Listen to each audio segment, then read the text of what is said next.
Hoje nós temos uma palavra que o Senhor colocou no meu coração, né? Eu estava preparando uma mensagem e a semana, segunda-feira, né? Deus mudou toda a direção e trouxe uma palavra que nós vamos falar um pouco hoje da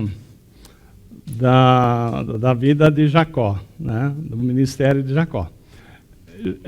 Vocês lembram, né? Quando nós falamos dos patriarcas, nós falamos assim, né? Que as pessoas sempre falavam, olha, eu sou, o meu Deus é o Deus de Abraão, Isaac e Jacó, né? Sempre citam essa a menção dessas três gerações. E então, vocês já conhecem a palavra. Como é que foi que Jacó, ele que foi, né, nasceu juntamente, irmãos gêmeos com Esaú, né? Vocês lembram da história? Aquela briga na hora de nascer, quem nascia primeiro. Esaú é o primogênito, né? Então, era para ser assim, Deus de Abraão, Esaú e Jacó. Não, Isaac e Esaú, estou errado. Deus de Abraão, Isaac e Esaú. Mas houve lá uma coisa assim muito interessante, né? Que na saída lá, Jacó brigou para sair e saiu grudado no pé do seu irmão. Mas quem nasceu primeiro foi Esaú. Então, ele que tinha a primogenitura. Só que Esaú, todo mundo sabe que ele não estava nem aí com a primogenitura e não era uma pessoa preocupada com os princípios de Deus, né? Que aquilo que Deus ensinou para Abraão, ele ensinou para Isaac, Isaac queria ensinar para Esaú. Só que Esaú não queria saber, né? Queria saber das caças dele e tal, enquanto que Jacó era mais certinho. Bom, moral da história, eu não vou contar essa parte, senão o foco não é esse. Moral da história, Jacó dá uma enrolada no pai dele, Isaac, e finge que é Esaú e leva a bênção da primogenitura. Isso em acordo com a sua mãe, né, Rebeca, né? Bom, quando Esaú foi buscar a bênção e descobriu que o Isaac falou assim, mas eu já abençoei você, Esaú, como é que você está aqui de novo, né? Como? Eu não, né? Mas você me deu a sopa, o guisado. Não foi eu, foi meu irmão. Tá. Mas moral da história, quando ele descobriu que ele tinha sido passado para trás, Esaú quer matar o seu irmão, Jacó. E o que Jacó faz? A mãe dele falou, foge para a casa do seu tio Labão, né? Que é um lugar, né, bem distante de lá, né? Então, vai para lá e não apareça aqui, senão o seu irmão vai te matar. Então, a vida de Jacó, depois que ele roubou, vamos chamar assim, né? Claramente, né? Foi armado lá para ele ficar com a primogenitura, que o outro não dava valor, trocou a troco de um prato de guisado, e ele falou, tá bom, então está valendo, se você trocou, está trocado, agora é meu. Mas o outro falou de jeito nenhum, e queria matar. Então, quando Jacó vai para a terra de seu tio Labão, para fazer a vida dele lá, né, até passar todo o nervosismo do Esaú, então é onde entra a nossa palavra que Deus nos trouxe para nós refletirmos hoje. Então Jacó está indo para a terra de Labão, e lá ele vai fazer uma vida dele, vai começar a vida dele. E como é que pode uma pessoa, né? Como é que pode uma pessoa que é escolhida por Deus começar a sua vida toda torta assim? Como é que pode uma pessoa, né, escolhida para ser, né, para dele vir a descendência, ter uma vida toda torta? Então, para Deus tudo pode, porque Deus é poderoso para fazer Coisa que você falou assim, eu não achei legal essa história, não. Mas Deus é soberano para fazer todas as coisas da sua forma. Então, por isso, antes da gente criticar como é que pode Jacó, uma vida torta, né? Apesar de ele era uma pessoa, né, mais assim, assistente dos princípios de Deus, mais coerente com a vida, né, para quem quer ser descendente de Abraão. Mas a forma com que ele fez lá, junto com a sua mãe, não foi uma forma não foi uma forma aprovada, né? Porque ele subtraiu. Mas Deus, ainda assim, o abençoou. Mas só que para abençoar, tem muita coisa nesse meio do caminho aí. Então é isto, irmão. É isto. Nós somos escolhidos de Deus. Deus tem um propósito enorme na nossa vida, só que nós não somos nenhuma, vamos dizer assim, né? Nenhuma coisa linda, maravilhosa. Se você for ver, nós temos pessoas aqui que se eu fosse olhar o passado, meu Deus, você, né? Não, mas Deus nos aceita, assim como ele aceitou Jacó, né? E ele tratou Jacó, e não foi assim uma coisa simples, né? Então nós temos que olhar essa história de Jacó, entender tudo isso aqui, porque realmente é uma palavra assim bastante profunda de entendimento, tá? Então para pensar que nós poderemos ser o Jacó da história aqui, que nós temos uma história, que uma hora Deus está permitindo que a gente está indo, mas depois tem a volta, tá? Tem hora que Deus, eu vou falar assim, né? Solta a cordinha, deixa você fazer as coisas do seu jeito, deixa você caminhar. Mas tem uma promessa na nossa vida, Deus chega a hora e fala assim, agora é a hora de puxar essa cordinha, é a hora da volta. Então abra comigo a palavra que está lá em Gênesis 28, nós vamos ver do verso 10 ao 22, tá? Vamos ler aqui. A palavra do Senhor, né? Se quiser espelhar aqui, nós vamos seguir pela mesma linguagem aqui. Jacó, então, depois daquela situação de perigo lá com Esaú, né? Jacó partiu de Bet-seba e foi para Harã. Chegando a determinado lugar, no meio do caminho, né? Parou para pernoitar, porque o sol já havia se posto. Tomando uma das pedras dali, ele usou ela como travesseiro e deitou. E teve um sonho, no qual viu uma escada apoiada na terra, e o seu topo alcançava o céu, e os anjos de Deus subiam e desciam por ela. Ao lado dele estava o Senhor, que lhe disse, eu sou o Senhor, o Deus de seu pai Abraão, o Deus de Isaque, e darei a você e seus descendentes a terra na qual você está deitado. Seus descendentes serão como o pó da terra e se espalharão para o oeste, para o leste, para o norte, para o sul. Todos os povos da terra serão abençoados por meio de você e da sua descendência. Estou com você e cuidarei de você aonde quer que vá, e eu o trarei de volta a esta terra. Não o deixarei enquanto não fizer o que lhe prometi. Quando Jacó acordou do sono, disse: sem dúvida o Senhor está nesse lugar, mas eu não sabia. Teve medo e disse: temível é esse lugar, não é outro senão a casa de Deus. Essa é a porta dos céus.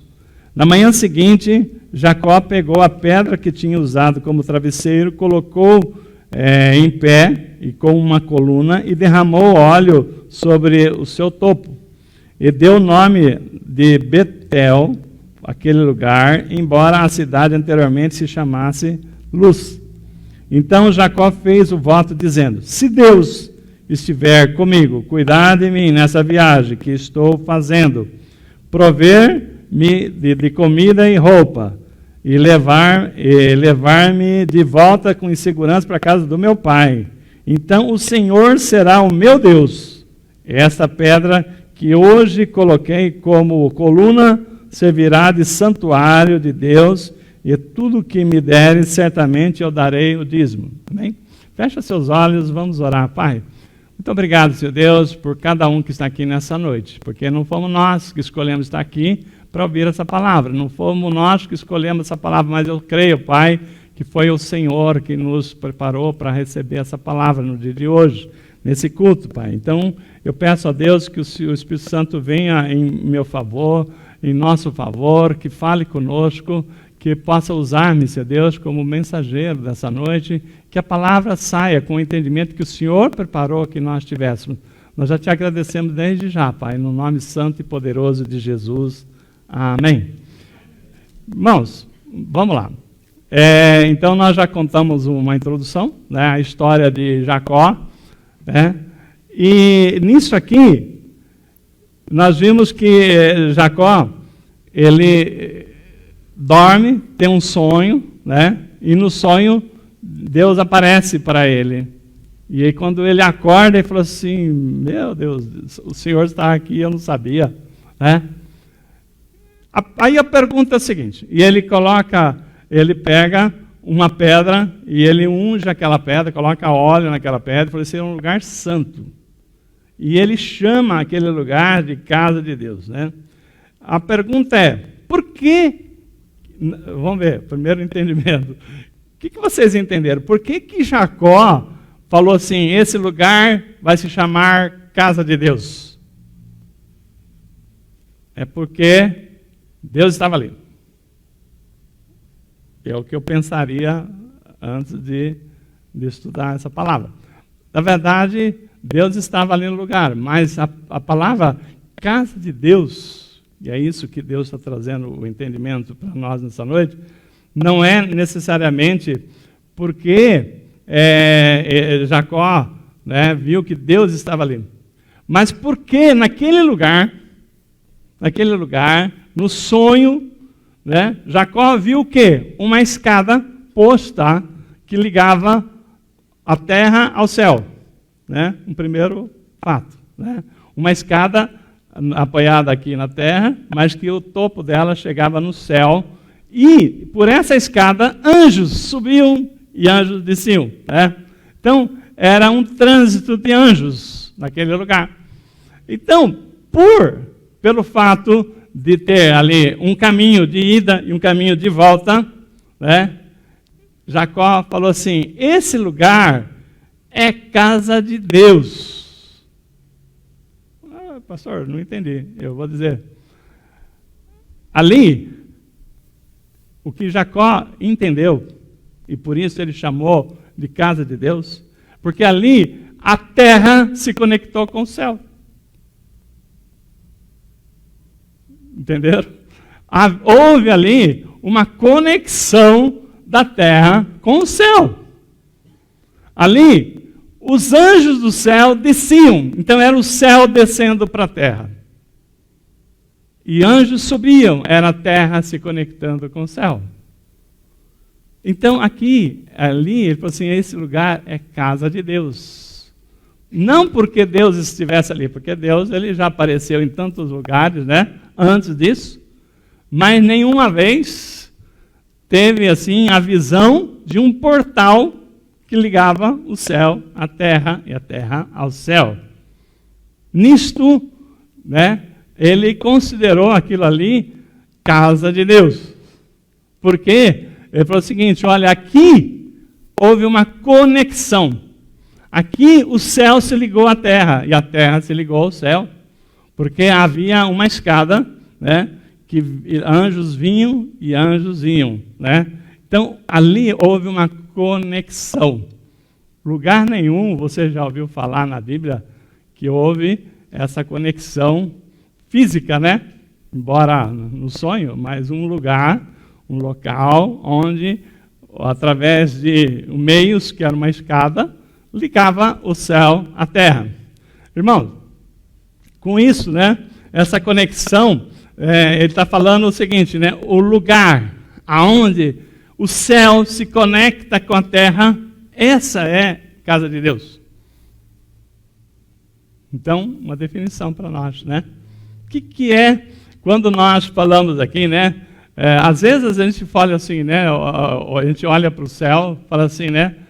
Olha, o céu tá, né? Um céu infinito, um céu isso, aquilo, né? Às vezes nós temos uma visão, colocamos uma visão figurativa do teto do céu. O céu está de bronze, né? Muitas vezes fala assim, o céu está com teto ali, né? Na verdade, onde que está o teto do céu?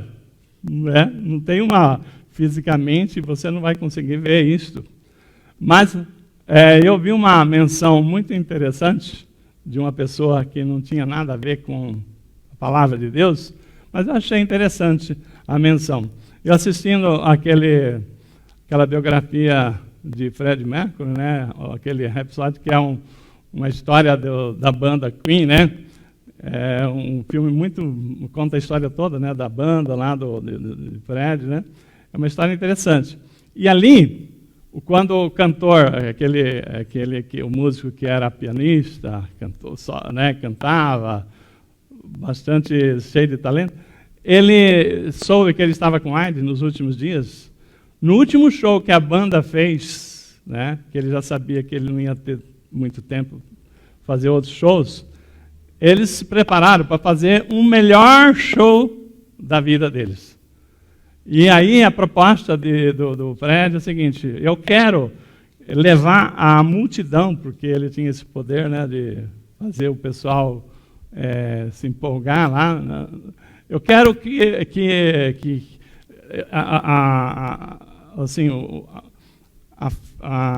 a música vai empolgar de tal forma aquela multidão que eu quero furar o teto do estádio.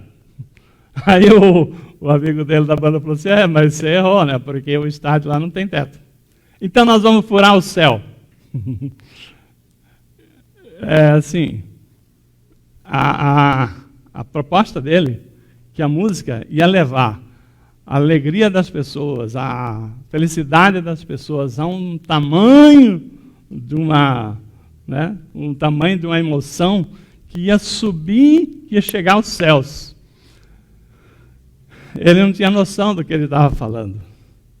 Mas existem meios, né? Existem meios para nós chegarmos ao céu sem sair da terra. E é isso que a palavra de hoje está falando. Como alcançar o céu, né? Como alcançar o céu? É possível alcançar o céu? É possível nos conectarmos com o céu ainda nesse tempo, né? Nessa vida? Então, por isso que a palavra de hoje, né, traz aqui uma pontuação muito interessante. Quando a gente fala de igreja, né, então, é muito limitado a gente pensar em igreja, né, como um ambiente que a gente sai, hoje eu vou para a igreja, né? Aquele ambiente, eu não estou nem em casa, nem no trabalho, onde você está? Estou na igreja. Ou então a igreja como uma comunidade, né, que nós criamos uma comunidade chamada aqui IBFO, lá em Sorocaba, IBFS, mas é muito pouco aquilo que é a igreja.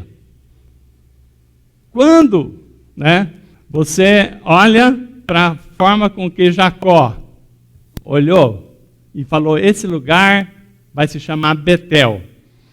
A palavra Betel quer dizer casa de Deus. E eu pensava, antes de aprofundar no estudo dessa palavra, eu pensava que ele falava assim, né, agora vai ser Betel, porque a cidade chamava Betel. Mas não.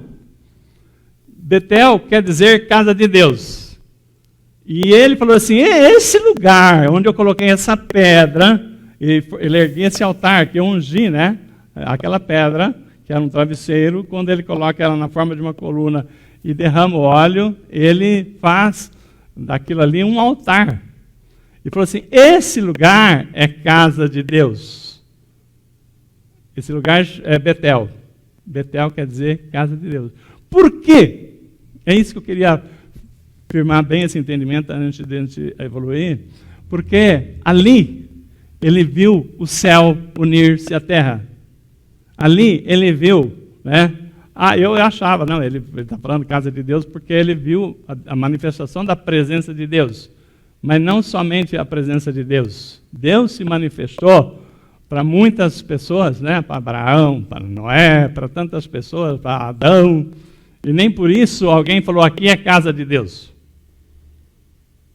Por que que ali falou casa de Deus? Porque ali, naquele local, ele viu o céu ligar-se à terra, e a terra ligar-se ao céu.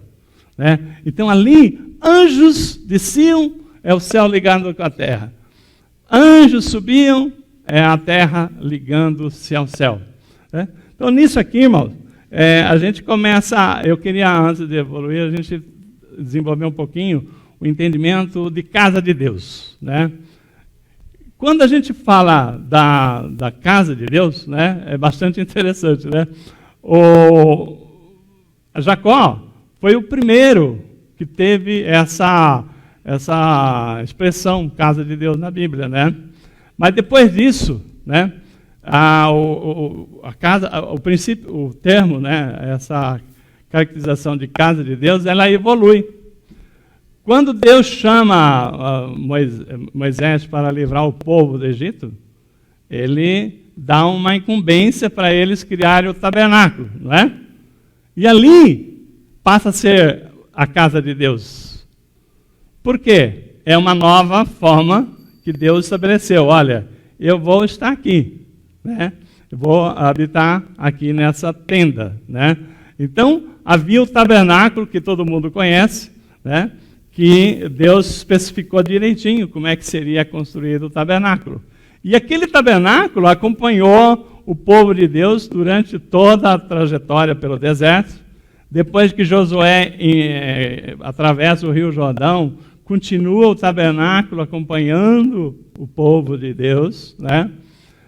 Pulando o período em que Davi constrói o seu templo também, né? Tem aquela questão aí chega no momento em que, assim, não, Davi começa a sonhar em construir uma casa para Deus, casa de pedra, né? Um templo. E aí Deus concorda, mas não que ele faça, né? Mas estabelece que Salomão, seu filho, é que vai edificar o templo. Então nós temos o templo de Salomão. Então antes, a casa de Deus era uma tenda móvel, né? Quando o povo de Deus marchava pelo deserto, ele desmontava todo o tabernáculo e aquela casa de Deus, tenda de Deus, seguia com eles. Quando construído o templo de Salomão, né, agora não tem mais casa móvel, né, tenda, né, agora é uma casa fixa. Então essa não tem mais jeito. Então aí vem o quê? Essa casa, com o tempo ela desgasta, tem a necessidade aí de reparos. E na época de Ezequiel, ele fala da reconstrução do templo, né?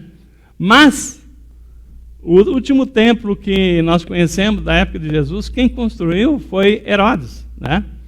Foi Herodes quem construiu o templo que Jesus falou, né, para aqueles seguidores, falou assim, olha, né, esse templo aqui que os homens demoraram 50 anos para construir, né, se esse templo aí fosse derrubado aí, em 3 dias, eu reconstruiria. E as pessoas queriam pegar ele, né, onde já se viu falar uma bobagem tão grande dessa, 3 dias. Mas aí, Jesus já não está mais falando do templo físico. Jesus já está falando na conceituação, porque a partir de Jesus, né, nós temos aqui aquilo que foi cantado hoje, né, o véu se rasgou, né? Então, quando havia, na época, até Jesus passar pelo sacrifício de cruz, tinha o tabernáculo e também tinha lá, ainda no templo, o lugar santo e o lugar santíssimo. Já foi falado aqui, mas só para lembrar, havia uma divisão, ninguém podia passar para o lugar santíssimo se não fosse uma vez por ano só, que havia a possibilidade de o sacerdote ir lá, mas ele tinha que estar purificado, porque se ele não tivesse, ele poderia morrer. Morreria, certamente. E por isso que o Flávio José, que é o maior historiador, né, da nação de Israel, depois da Bíblia, ele fala que lá que o sacerdote tinha que ter uns sininhos, né, uma corda amarrada na perna, porque se ele morresse, se alguém fosse lá para pegar o corpo, morria também, porque não podia entrar na presença de Deus se não tivesse purificado, seria fulminado. Mas aí, quando Jesus está lá na cruz, no seu sacrifício de cruz, quando ele dá o brado lá, né, está consumado, o que acontece? O véu se rasga de cima a baixo, e a partir dali, não há mais um lugar santíssimo, porque a presença de Deus, né, não é mais somente por um sacerdote, porque todos nós somos sacerdotes reais e temos então a condição de entrar no Santo dos Santos, amém? Então a partir dali muda a figura. Então quem é então, quem é a casa de Deus?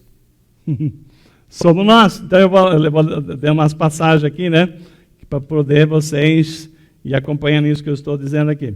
Então, em Hebreus, o livro de Hebreus fala que Moisés foi fiel à casa de Deus como servo.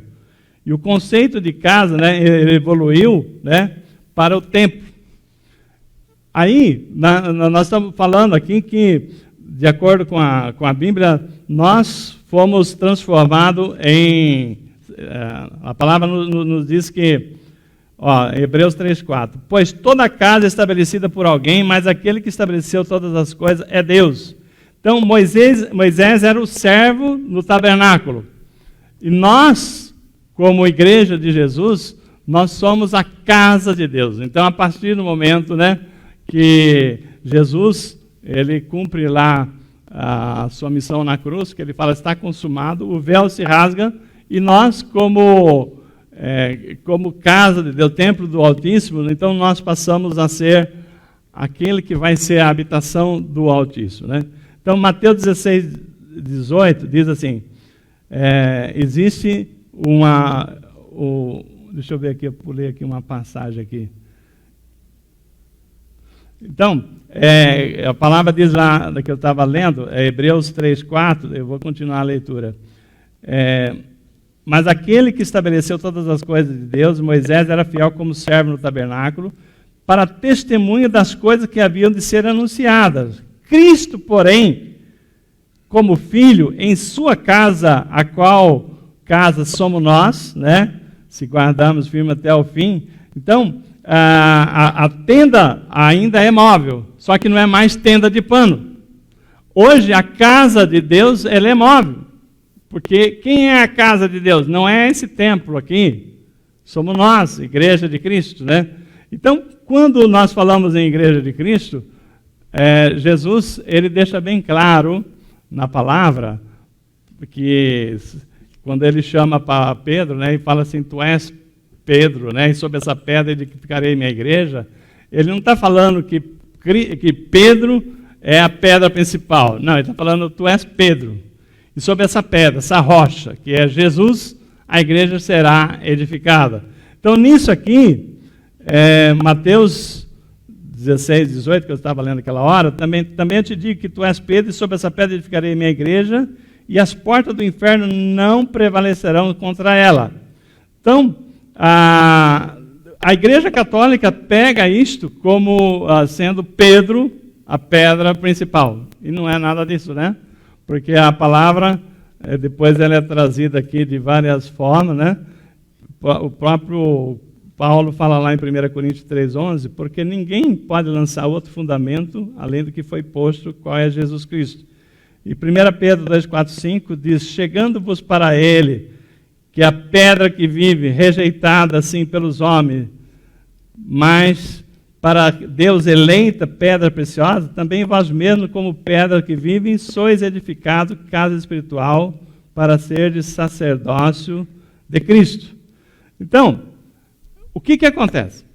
Só para a gente, eu tenho mais coisa para entrar, né, mas eu estou só fazendo um pano de fundo aqui. A igreja é mais do que nós pensamos que é. Né? Por quê? muitas pessoas falam, não, a igreja, o que é a igreja? A igreja é um lugar, uma comunidade que nós nos ajuntamos, unimos na mesma fé. Tá bom, é uma verdade. Igreja também é o lugar, né? A igreja é o corpo de Cristo, principalmente isso. Então, o corpo de Cristo.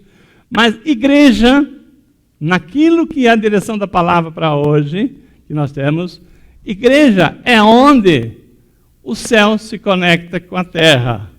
É onde é manifestado a presença de Deus.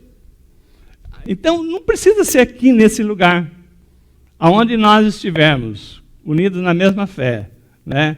E estivermos orando. Poderia ser lá no deserto, como foi com Jacó, né? E houver a manifestação do poder de Deus, né? Então, ali vai ser casa de Deus, porque ali, né, é onde vai ter a conexão da terra com o céu. Então, nessa direção, né, nessa direção que a palavra está trazendo para nós hoje, tem uma passagem que Jesus, quando ele está formando os seus discípulos, né, o grupo lá que vai estar com ele, em João 45, fala de Filipe falando para Natanael que ele descobriu o Messias. A palavra diz lá, né? Filipe encontrou Natanael e disse, João 1,45, achamos que aquele de quem Moisés escreveu na lei, e a quem se referiam os profetas, Jesus, o Nazareno, filho de José. Perguntou-lhe Natanael, de Nazaré pode sair alguma coisa boa? Respondeu Filipe, vá, vem e vê. Então, quando Filipe fala para Natanael que encontrou o Messias lá em Nazaré, e ele fala, mas de Nazaré, aquela cidadezinha desse tamanhozinho, pode sair alguma coisa que presta? Né? E Jesus, né, tendo o poder, né, de ver, né, de perceber o que está acontecendo, quando ele encontra com Natanael, né, ele elogia Natanael, né, e fala Natanael, né, que ele fala para ele, né, que ele está encantado de saber que lá de Nazaré tem coisas, né, pode ser coisas grandes, mas ele não viu nada do que ele poderá ver, né? A palavra, né, quando você vê essa passagem inteira, né, ele falou assim, você não viu nada, a igreja, então da mesma coisa, Deus está falando para nós, a igreja ainda não viu nada daquilo que Deus preparou para que nós víssemos. Natanael ficou encantado de saber que de Nazaré viria o Messias. Aí o Senhor falou assim, você não viu nada, o que pode vir ainda? Vocês ainda não viram. A igreja ainda não viu aquilo que Deus está preparando para nós. Quando a gente fala nisso, irmãos, eu estou falando, não é por uma pregação de agora. Eu estou falando o que vem acontecendo, que Deus vem mostrando para nós. Deus tem trabalhado a nossa fé. Deus tem trabalhado o coração de cada um. O quanto cada um busca, o quanto cada um está se preparando para receber de Deus. Deus está falando, o que nós vamos ver nessa palavra aqui, que ainda ela continua, né? Tem bastante coisa para nós trazendo.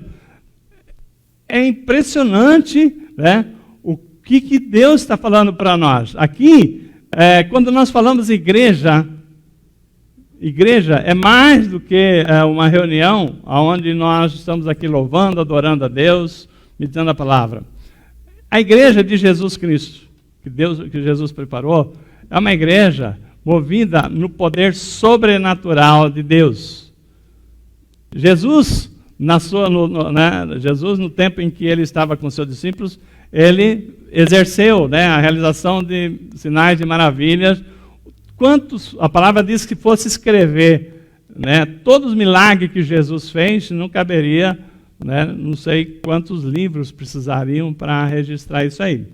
Então, o que Deus está falando para nós é que nós estamos vivendo um momento de dificuldade nessa terra. E nós que cremos, nós que estamos unidos na mesma fé, vamos experienciar milagres.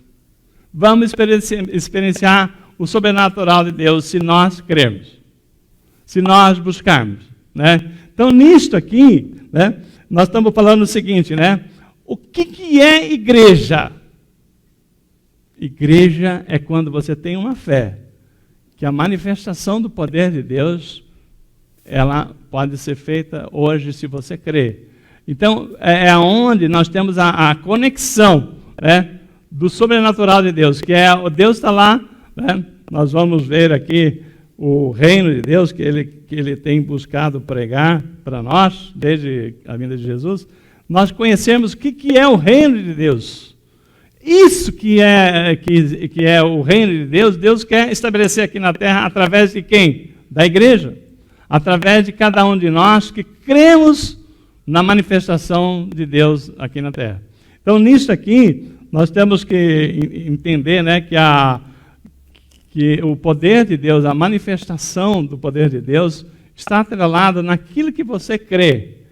E Deus tem falado para nós, né, para a nossa igreja, nesses pedidos de oração, creia, né, busque, peça, creia.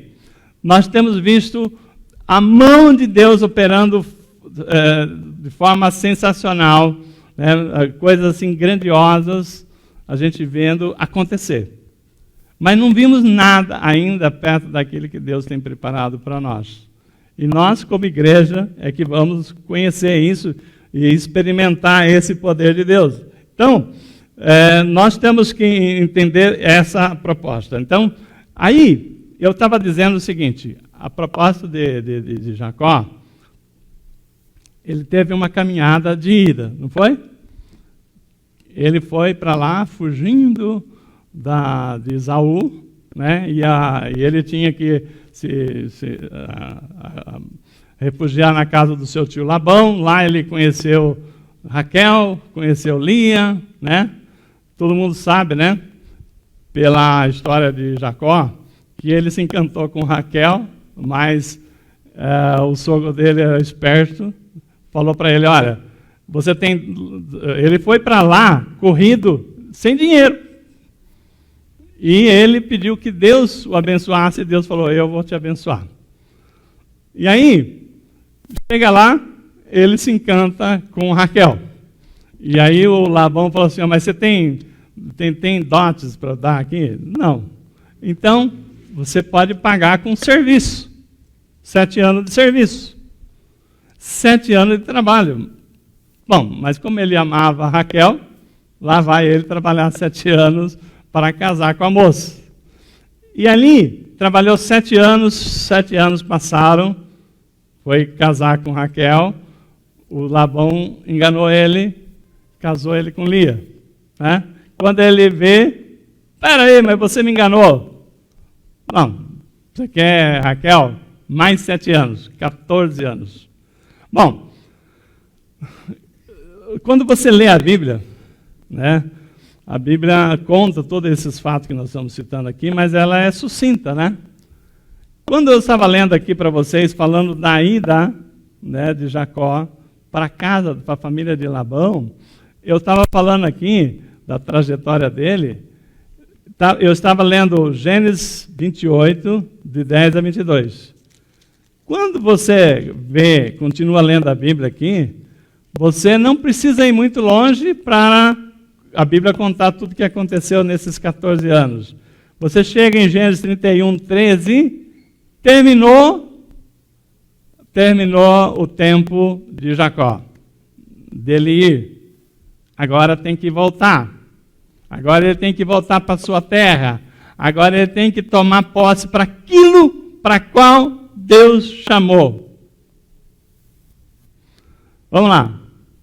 Quando Jacó pediu a primogenitura, quando ele desejou e Deus aprovou, qual é o propósito?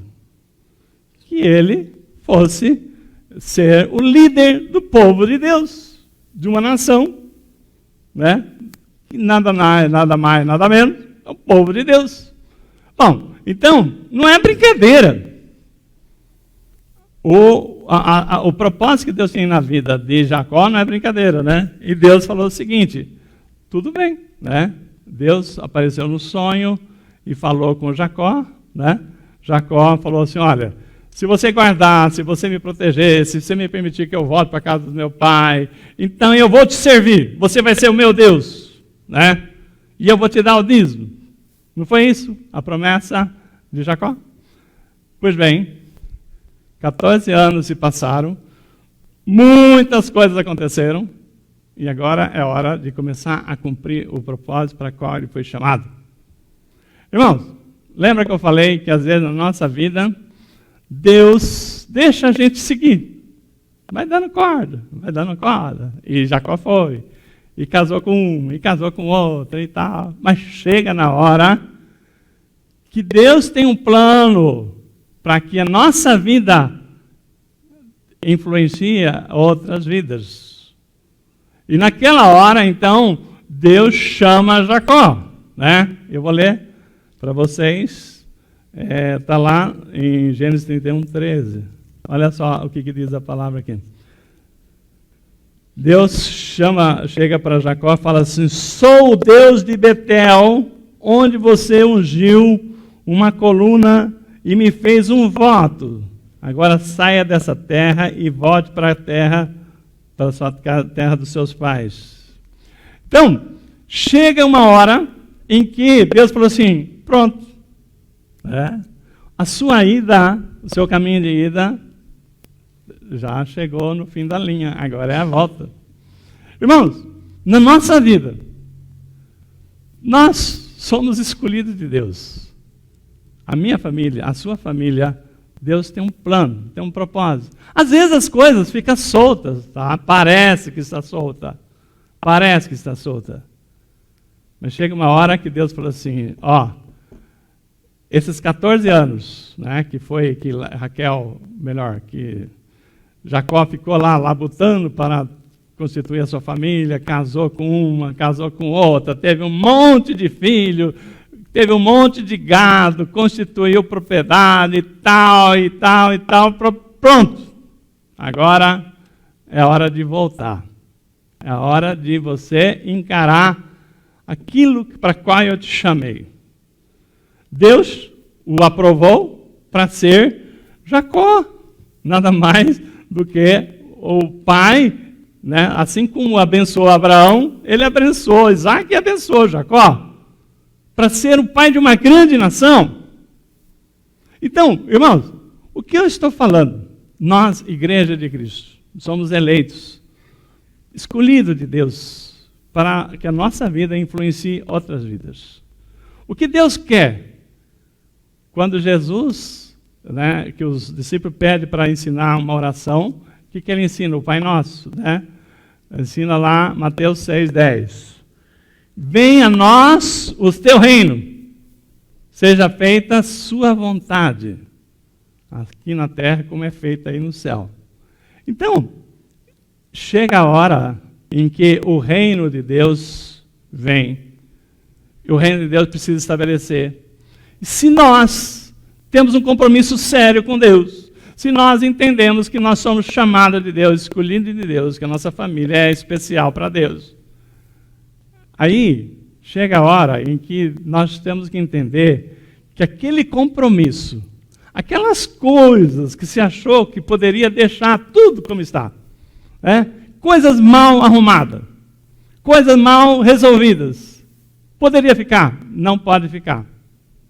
Porque Deus não pode usar a nós sem que a gente nos coloque na presença dEle e tenhamos uma posição, né, que a nossa vida vai impactar outras vidas para ser bênção. Né? Quando Abraão foi chamado lá por Deus e falou assim, em ti serão benditas todas as famílias, essa bênção também é para nós, que é para toda aquela família que crê na redenção, né? Que Cristo comprou-nos com seu sangue, e agora não somos mais, a nossa vida não pertence a nós, a nossa vida nós fomos comprados pelo sangue de Jesus. E Deus, a palavra coloca lá que nós somos propriedade exclusiva de Deus, povo santo, né? Raça eleita, para grandes obras que Deus preparou. Eu não sei se você está, assim, como é que você está? está assustado? Se está entendendo?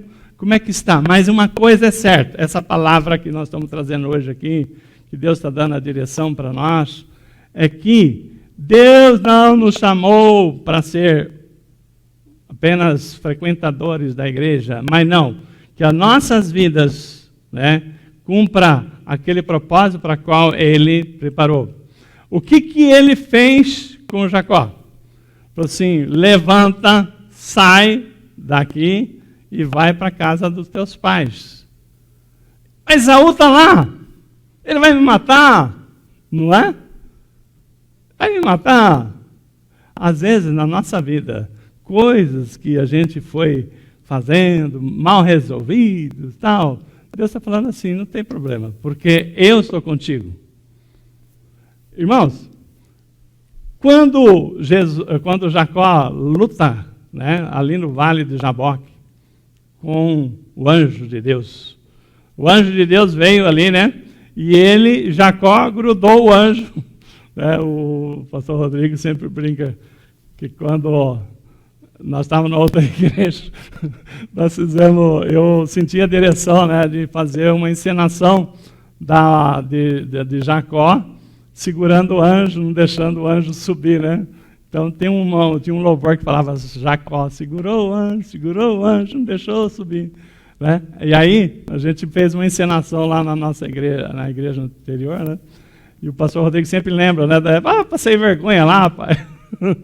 Mas assim, quando Jacó, naquele momento, lá no Vale do Jaboque, que ele enfrenta o anjo, porque ele tinha que enfrentar a sua realidade. Quando ele enfrenta o anjo, né? E ele estava ali morrendo de medo do seu irmão, mas antes ele passou pela prova com Deus. E o que aconteceu com Jacó? Como nós cantamos hoje aqui, né? Quando nós queremos ganhar de Deus, nós perdemos, né? Então, Jacó, ele quis, né, ganhar de Deus, e o Senhor o deu, né, deslocou, e ele ficou manco. Mas deu-lhe a vitória, falou assim, porque você lutou, né, como um homem forte ali, você não será mais Jacó. Você, né, lutou, você se esforçou. Então, porque ele queria a bênção dele, ele não queria mais ser o Jacó que ele era. E Deus deu a vitória, falou assim, agora você vai ser Israel. E como Israel, ele voltou para a sua terra. E ele encarou seu irmão, e ele teve toda a situação, correndo o risco de morrer, mas ele falou, não, eu vou indenizar tudo aquilo que eu trouxe de prejuízo pelo meu irmão, por ter ficado com a primogenitura dele. Moral da história, ele se acertou com Esaú e a vida seguiu.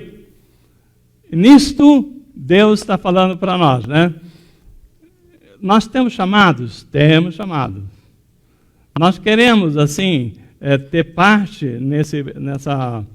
nos sonhos de Deus? Sim, queremos. Então, chega a hora, né? E está chegando a hora que nós, como igreja dos últimos dias, de que nós temos que entender que Deus está nos chamando para vencer, para nos fortalecer, para nos preparar.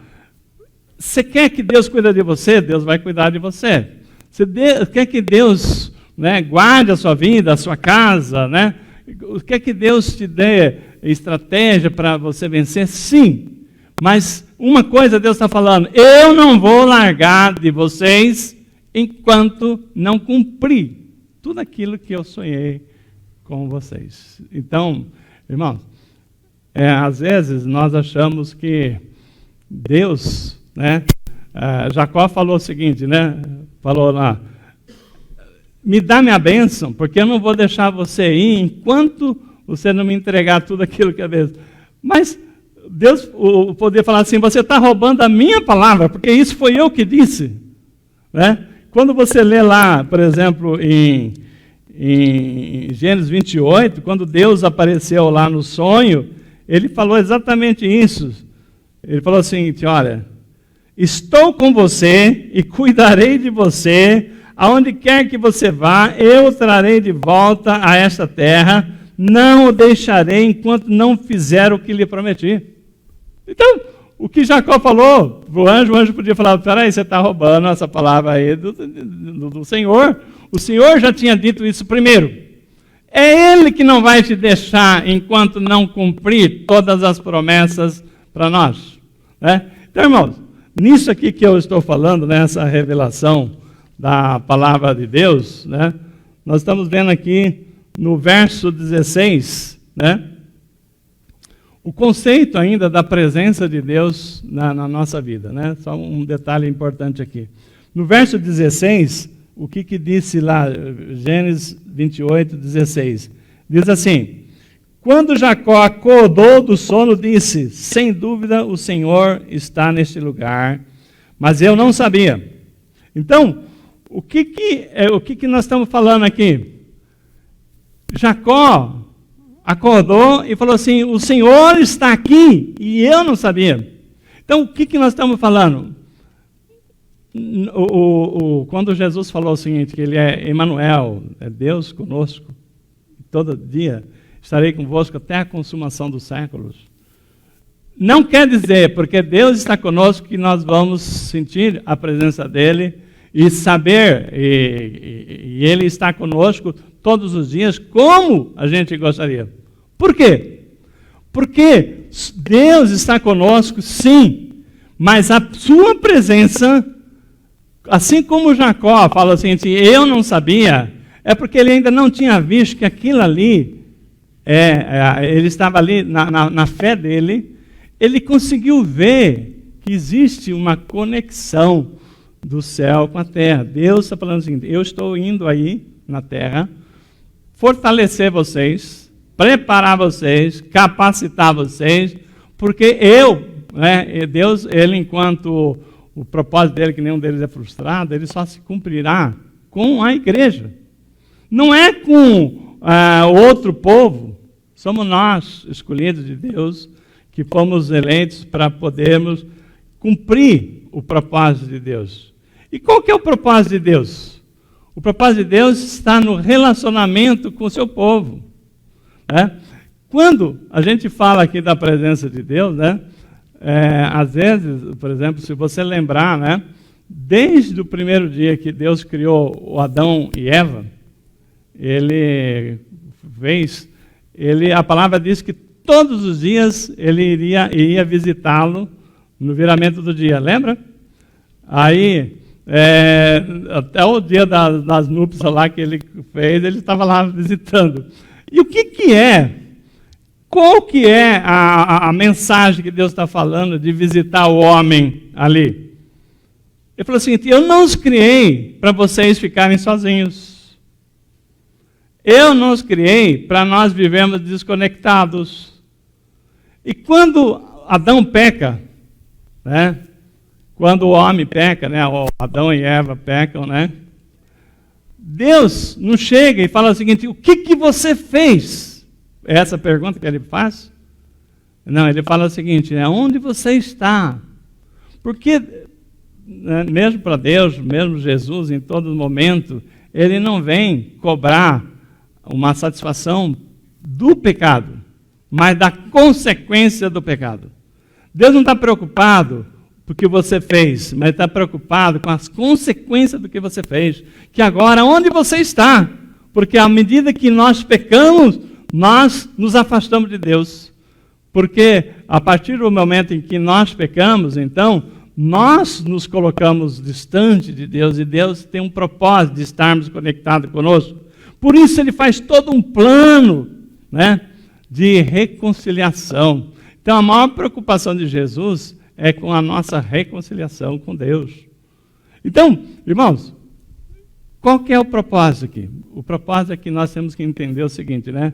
Para que o Senhor possa nos abençoar, para que o Senhor possa cumprir os propósitos que Ele fez, assim como Ele andou com Jacó, né? Protegeu ele cumpriu os seus propósitos, e na volta, mesmo Jacó, com medo danado de Esaú, de enfrentar os seus problemas, Deus falou o seguinte, eu estou contigo, né?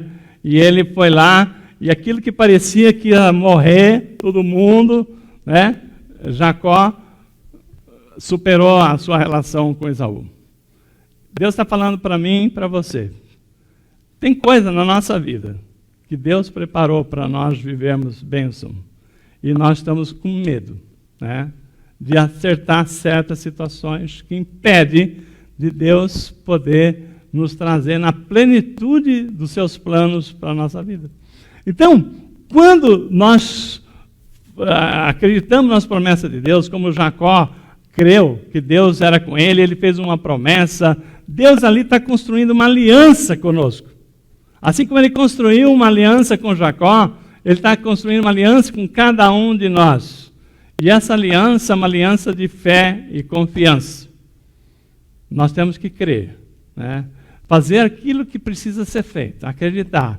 Mesmo que você tenha que tomar decisões que não, você vai, mas eu não vou ficar bem, né? Por exemplo, imagina se eu vou encontrar com Esaú, a quem eu aprontei no passado. Irmãos, Deus nos deu essa condição. Condição não, esse comando, né? Se você tem alguma coisa contra o seu irmão, não adianta você vir trazer oferta no altar. Deixa lá a sua oferta, vai lá reconciliar com o seu irmão e depois você volta.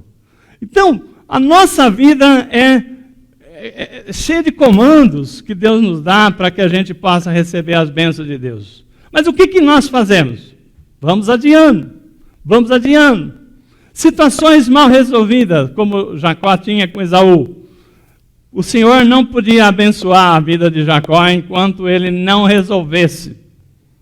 E por isso, né, ele lutou, né, eles lutaram, Deus mostra ali através daquela luta, Jacó se esforçando, né, não, eu não vou desistir, e ele queria por demais, né, se reconciliar com o seu irmão.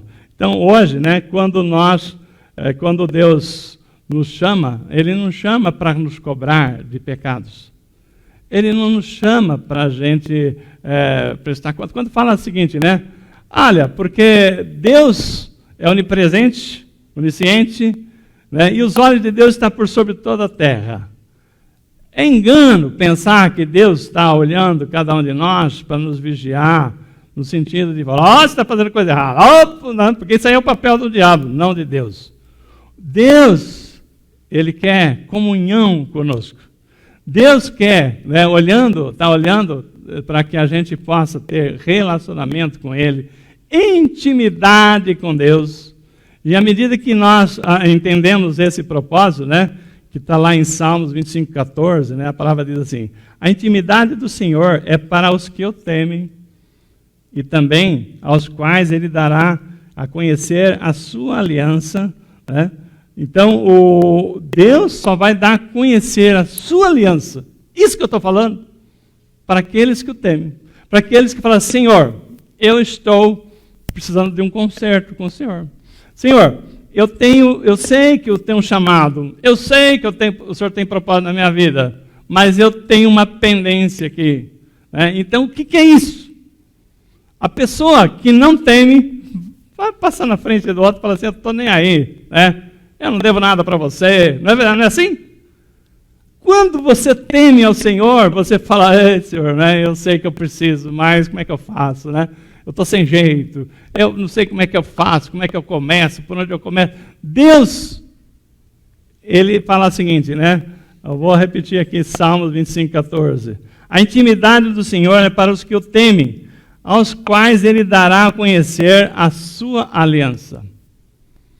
Deus está chamando para nós abrirmos, né, abaixarmos a nossa guarda, confiarmos nele, né, e a partir do momento em que nós confiamos em Deus, que você tem coragem de passar para Deus todo aquilo que você realmente, você sabe que tem que prestar conta, que ainda não prestou conta, se você tiver já prestado tudo conta, tudo bem, mas temos todas as situações.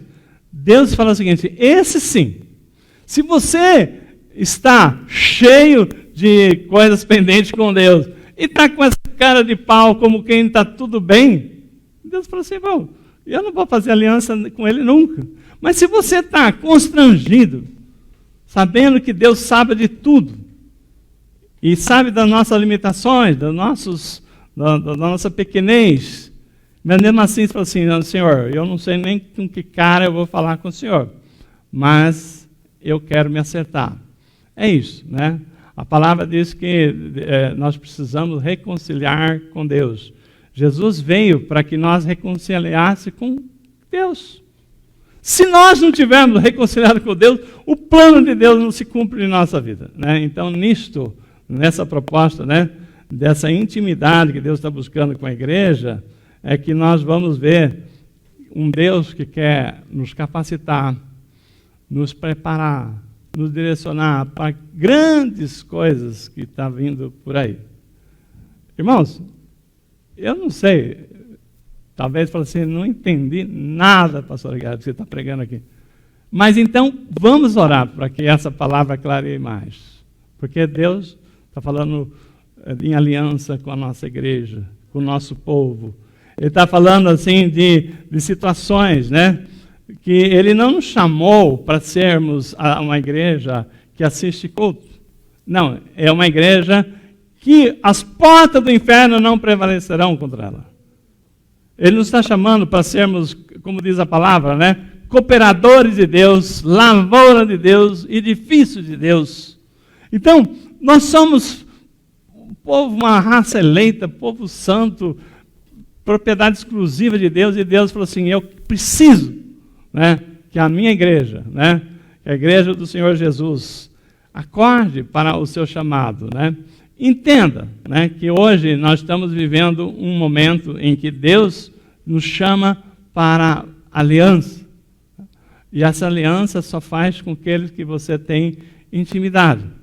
Irmãos, o que eu estou falando aqui para vocês, talvez não tenha assim, está um pouco difícil, né? Talvez para vocês entenderem a mensagem que Deus está trazendo aqui. Mas quem estava aqui quinta-feira, sabe o que eu estou falando. Quinta-feira, irmãos, nós estávamos em poucas pessoas aqui, deveriam estar acho que umas 5 pessoas. Então, Deus foi dando a direção para compartilhamento, e falarmos situações e tal. Mas Deus, Ele, em determinado momento, né, primeira coisa, né, a reunião não foi feita aqui na frente, não foi feita lá no fundo, foi feita no lugar, no centro da igreja. Deus preparou, falou assim, ó, abre um círculo aqui, ó, no centro da igreja. Irmãos,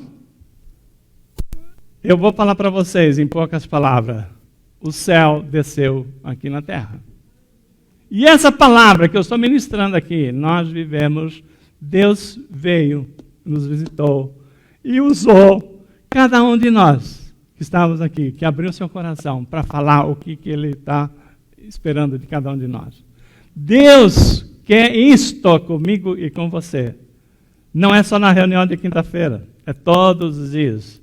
É para aqueles que entenda que nós não somos assim uma igreja de assistir culto. Deus fala assim, não, eu preciso de uma igreja que tenha intimidade, assim como Ele vinha para ter com o casal Adão e Eva no viramento do dia. Deus é esse Deus que Ele quer estar todo dia comigo e com você. Ele quer estar conosco. Ele sabe do seu problema, Ele sabe das suas dificuldades, Ele sabe dos seus momentos que você não consegue nem dormir. Mas Deus, Ele está falando o seguinte, né? A partir do momento em que eu estiver em você, você vai ter paz. Porque esse problema que está roubando a tua paz, Ele já tomou conta. Ele já pôs a mão. Deus já está trabalhando. Deus, mas você não consegue ver. É isso. Como é que eu vou ver, né? Deus está falando o seguinte, né? Quando você se aproxima de Deus na fé, né? Que Ele espera de cada um de nós, nós começamos a crer num Deus que opera. Irmãos, você acha que o milagre que Ele fez na vida da Ela essa semana foi pouco? Você acha que a cirurgia que Ele fez com a Neuza, né, na terça-feira, foi pouco? Você não imagina cada situação, cada livramento que Deus já fez, né, na minha vida, na sua vida. Deus está falando o seguinte, né? Vai ter situações que você não vai saber. Eu queria que a banda já subisse para nós já estar preparando o encerramento.